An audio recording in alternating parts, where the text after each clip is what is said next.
What's up, guys? Welcome back to Newswave. So now that we're about to be 2 years into the PlayStation 5's life, there appears to be a bit of a problem around the system now, specifically on the store for the console, and we're even to the point now where a game's popped up that's making fun of all of this. We'll go over that here today. Also, we are going to be talking about a new accessory that appears to have leaked online for the Xbox that could be showing up this holiday.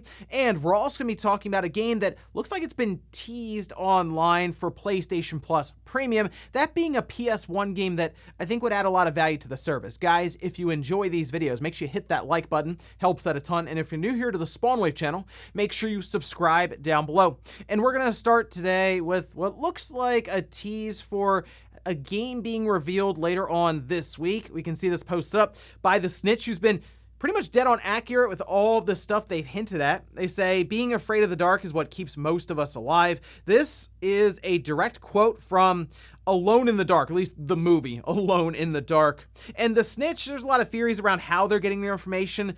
Some of it could be, according to people, them being able to see unlisted videos on YouTube, right? Well, there is an event coming up this week, that being from THQ Nordic. They could have videos that are just uploaded, currently sitting unlisted, ready to go live after their live stream event happens. And well, guess who owns Alone in the Dark's intellectual property? That's THQ Nordic, and they like to do remasters and remakes of these intellectual properties they've purchased because it's a good way for them to get return on their investment quickly, and then, yeah, they can look into, like, sequels and anything there. So I wouldn't be shocked if something Alone in the Dark was at the THQ Nordic showcase here in a couple of days, so might be something worth keeping an eye out for. Also today, the Diofield Chronicle demo goes live, and this is coming out across all platforms, PlayStation, Xbox, Switch, and PC, with a demo that appears to be pretty lengthy overall. It's supposed to be the first chapter, however, previews were going live,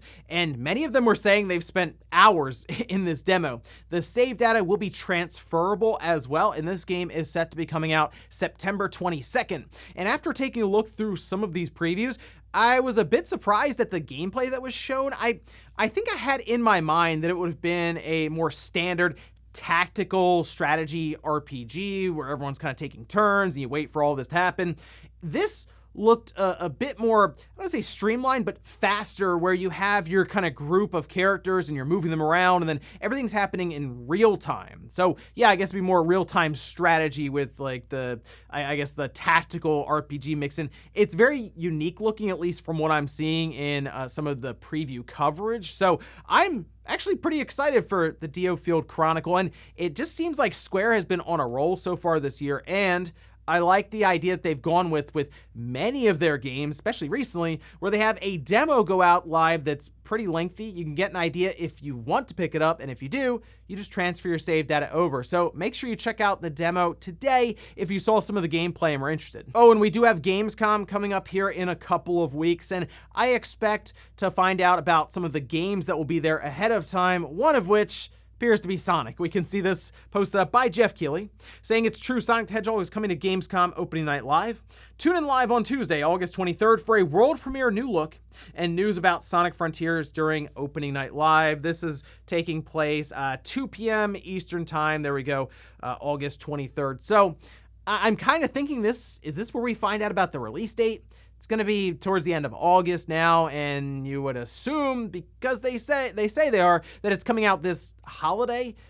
So, like, it seems the latest they'd launch it is in December, but even so, I feel like a October or November release would be better for Sonic Frontiers, but I'm hoping they have more to show off here that continues to put it in a better light. After we saw it at that Nintendo Direct, it seemed like people were feeling a bit better about the game, so let's show off some interesting elements here for the title and then roll into a release date reveal so we can kind of get on track for this holiday release with Sonic Frontiers. And guys, with some of the quick news out of the way, let's get to the bigger stuff. Let's start right away with PlayStation and a bit of an issue that Sony is running into here on their storefront, which is something we've talked about with other companies like Nintendo and their eShop that's just been absolutely overrun with low quality shovelware stuff. You go into the recent releases and then or upcoming releases, you know what I'm talking about there.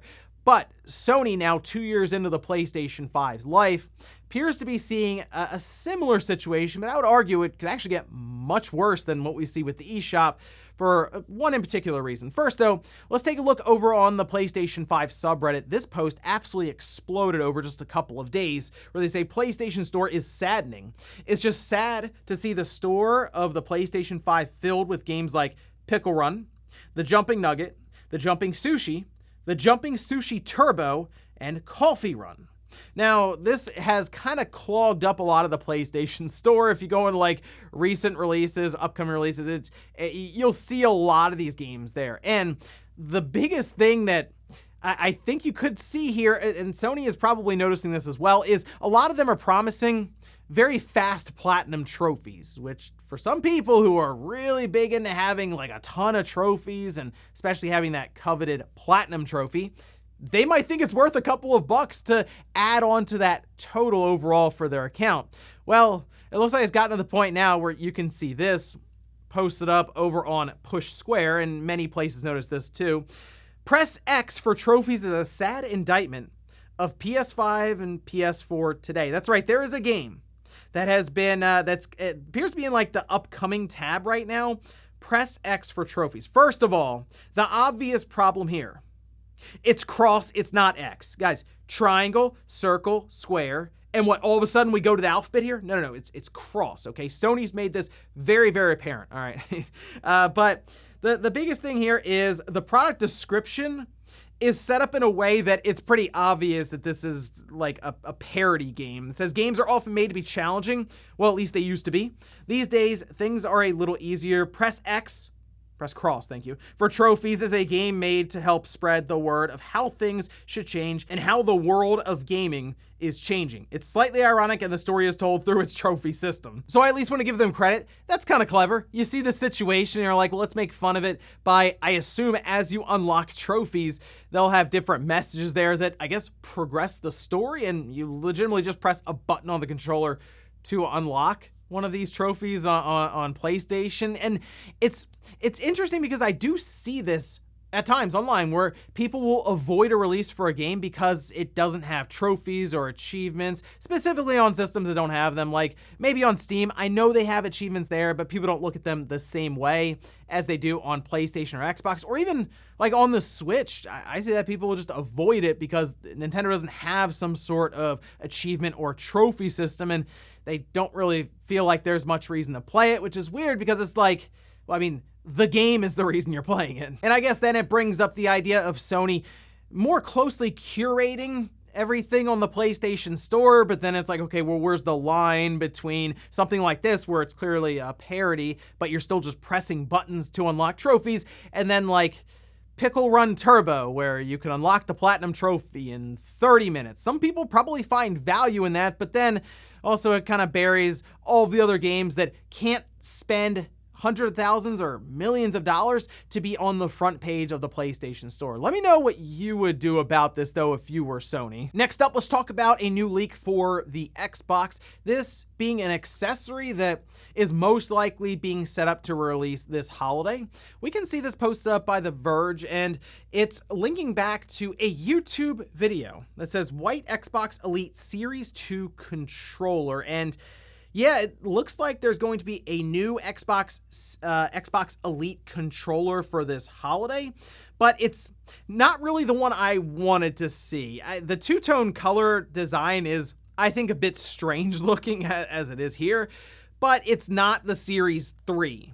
Like the Elite controller right now with Elite 2 is still basically built and designed around an Xbox One controller, and I was hoping we would see the Elite 3 controller for this holiday, or just the next one that they revealed, because this one has that center button, but it's designed as like a profile button, not like the share button or anything. I guess technically in software they can change that and everything, but To me, some of the issues I've had with my own Elite controller is just kind of the build quality on it. It didn't last over the course of a year or two, and I was hoping that with the Series 3, the Elite 3 controller, they would go back maybe to the drawing board and kind of play around with some of the core concepts on the controller, which is something they wouldn't do with a color redesign like this. Now, an Elite Series 3 controller has been rumored for quite some time, and that'd be cool because it would at least bring the Elite lineup into the Xbox Series generation, and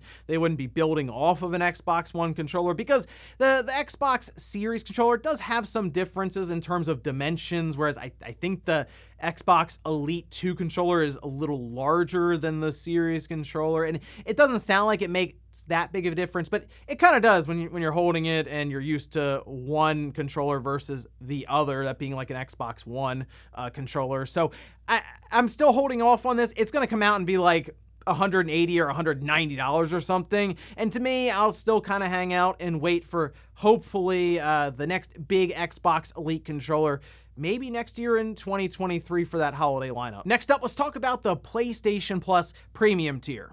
Now, this was introduced months ago, right? And I think a lot of us were thinking that Sony would have incentive to start getting a bunch of PS1 and PS2 and PSP games to start jam-packing that lineup, but they kind of haven't. It's been pretty slow when it comes to new titles into that service, and has myself, and I'm sure many others, a bit concerned about how Sony is going to continue this going forward. Well, one way they can remedy the situation is by getting good PS1 games and just dropping them in there. That, with trophy support, as we've talked about before, does add extra value to those games. Well, take a look at this. This is noticed online after Shuhei Yoshida retweeted a tweet that was put out years ago. I mean, we're talking, 2.5, almost 3 years ago, from Dennis Martin. It says, 20 years ago, I scored the music to Legend of Dragoon for PlayStation. It was a massive project with an amazing team, and I still have great memories. Happy anniversary. Thank you to everyone for the kind messages. And I mean, you can see like kind of the paper there written with Legend of Dragoon and all that. Really, really cool stuff. But why in the world is Shuhei Yoshida retweeting it? That's the question that people have been asking, because that was a very recent thing he did just the other day. But the tweet, you feel like you would have had to have gone and looked for it, right? And maybe he has Legend of Dragoon on his mind, or maybe he is trying to, I guess, tease it to people through Twitter, which that would be a very odd way to go about it. I do think, though, Legend of Dragoon should be a slam dunk for this, this service, right? It's from Sony. Like, they shouldn't have to go out and deal with too many copyright issues or anything around that for licensing. They just drop it in there and add trophy support with, of course, the upscaling that they have for it. I think there are a lot of people who have not played Legend of Dragoon who'd get a kick out of going through it for the first time. And since we're almost halfway through the month of August, that's usually around when Sony would start announcing new additions to that premium tier with different titles for the PS1, 2, and PSP. I'm more hopeful for more PS2 games over anything, but there's a vast library of RPGs from the original PlayStation, as well as some really fun platformers. And I mean,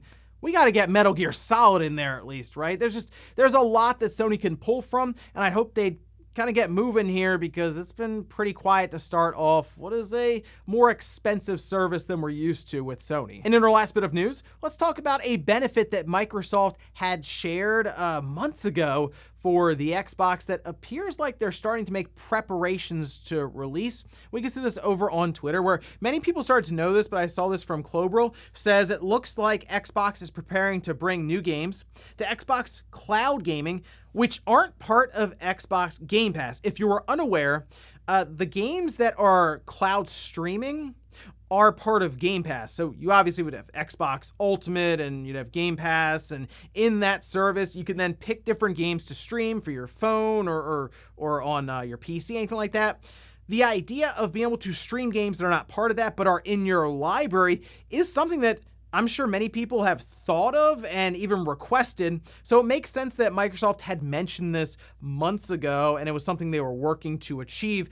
And I like this idea, because then it's not necessarily tied to the stuff in that subscription service. If you buy something like Elden Ring and you want to play it through the cloud for whatever reason, that seems like one that probably wouldn't be as fun. Like, I feel like if there were games like Soul Hackers 2 is another one that was spotted, that might make more sense for something that obviously will have issues when it comes to input delay. Now, we do typically see Microsoft somewhat active at Gamescom. There are times where they have announced like different console variations there. They've made Game Pass announcements. Kind of seems like, just with some of the preparations going on, that this could be something they drop at Gamescom with like a press release and okay, now it's available. You can go in and stream these certain games in your library. And that's my other question. Is this something that will just be across the board for like 80% of the games that are available on the Xbox? Or will this be another situation where they add it to cloud going forward like they do with some of these Game Pass games? They're not all available for cloud streaming, just at times they'll kind of add some into that tab essentially on the application. So I'm curious if they start with some of the more popular ones and then also have the new releases go in day and date, or if they just do a wide sweeping change, just everything in your library is available for cloud streaming. I guess we'll find out here in the next month or two, hopefully. And before we go to the comment of the day, we're gonna take a look at the poll that I posted up yesterday. We're asked, how do you feel about the browsing experience in the PS5 digital store on PSN? 35% said I'm fine with it. I usually can find what I'm looking for. 24% said I don't like it, needs an overhaul. And then 41% said I'll let you know when I find a PS5. There you go. See, I was thinking of you guys. You could still vote in the poll, but it is hard to browse the PlayStation Store effectively right now on the PS5. It hasn't been a great experience just for discovery. Like, oh, let's see if we can find something interesting here randomly on a Friday night. You see a lot of junk games, essentially, that finding something that seems worth playing takes a while. Obviously, you go in there and you search, much like I do with the eShop even, and then you can find stuff. But for promotional sake discovery, it is certainly clogged up right now with a lot of low effort, easy trophy platinum games. And that's kind of a shame. And we'll finish up with the comment of the day, as you're seeing here. This is from Johnny. He says, what I'm curious about is why the multiplayer was a secret that was hidden so well. Really seems like something Nintendo would have wanted to advertise. So there's a lot of talk around that Super Punch-Out cheat that was found that enables multiplayer. And the best explanation I saw online was that developers for Super Punch-Out would have wanted to include this, but on purpose made it difficult to access because it was more or less to see if there were any bugs, say when a certain character was doing a certain thing in the game against you. And by accessing that, they can kind of do that a bit more streamlined and not have to hope that the computer will just happen to do it. And I mean, it took a while for us to find. It was almost 3 decades for a person to come across it. So obviously they hit it pretty well, but really, really cool thing to see pop up in a Super Nintendo game, a cheat code like this that enables multiplayer in 2022 for Super Punch-Out. And ladies and gentlemen, that's gonna do it here for Newswave. If you enjoyed this video, guys, hit that like button. If not, hit the dislike. Leave comments down below about everything we talked about here. Today was PlayStation's problem on the PS5 with that PlayStation storefront being overrun by these shovelware games, easy trophy games. What would you do if you were Sony in that situation? Also, what about that Elite Series 2, two-tone controller leaking out? And then PlayStation Plus Premium. What PS1 games would you like to see go in? Thanks guys for watching, and I'll see you next time.